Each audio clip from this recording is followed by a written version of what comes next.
Ni ceremony yabereye igako yo muri zone ya Rusororo.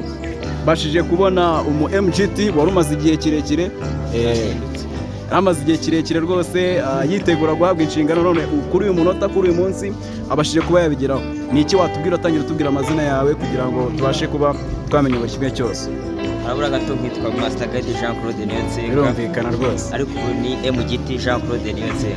Yes. Nkaba ndi uwo mu itoro rya Gishori mu ntara y'Ivuga muri Murehe, ariko tukaba turi zone ya Rusororo. Yego. Ibintu twabikoreye muri 23 tumaze imyaka 2 dutegereje. Ni byiza cyane, turishimye. Kurwana nta nkota, nta nkweto, nta nifomo, umeze nk'umusirikare watakaye. Ariko ubwo twambaye noneho tugahabwa inshingano yo gukubita tugacyaha abadayimoni tukirukana, ibintu ni sawa cyane ubu ngubu. Mbashije kugushimira rwose. Yes, nyuma yuko rwose mu gihe kirekire cyane utegereje kuba Master Guide, imyaka myinshi rwose, ni iki kintu kigushimishije muri aka kanya? Nuko bagiye bikojereho imitwe y'intoki gusa imvura yari itumye bitaba, ariko turashima Imana yatumye imvura ihita, tukaba tubonye umucyo, tukaba tugiye kwambara.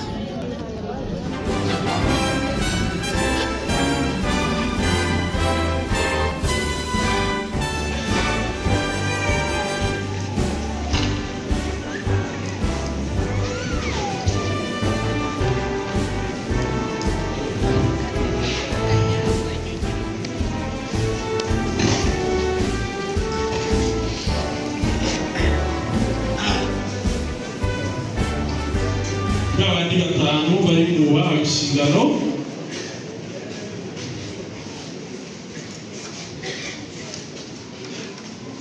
icyo ni icyemezo cyanyu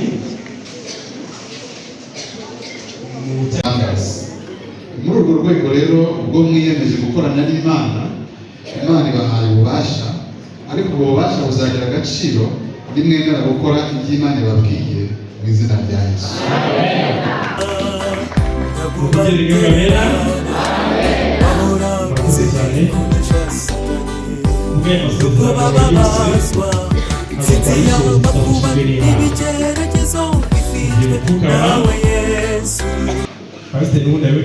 Uyu mwanya mwiza, tugushimiye gahunda nziza wahaye itorero ryawe, tugushimiye inshingano warihaye kugira ngo barigize bayishyire mu bikorwa. Niyo mpamvu abana bawe, abagabo n'abagore, abahungu n'abakobwa, bakiriye inshingano zo kugukorera binyuze muri iri torero kandi binyuze mu cyiciro cy'urubyiruko. Duciye bugufi tugushima kuko wabahaye kukumenya kandi bakemera kugukorera, izina ryawe rihimbaza. Ubwo rero bemeye kwakira inshingano kandi bakaba bazi neza yuko batabyishoboza uretse kukwisunga, uzabayeho kugira nyambere. Birashoboka ikindi gihe twabatumira muzakomeza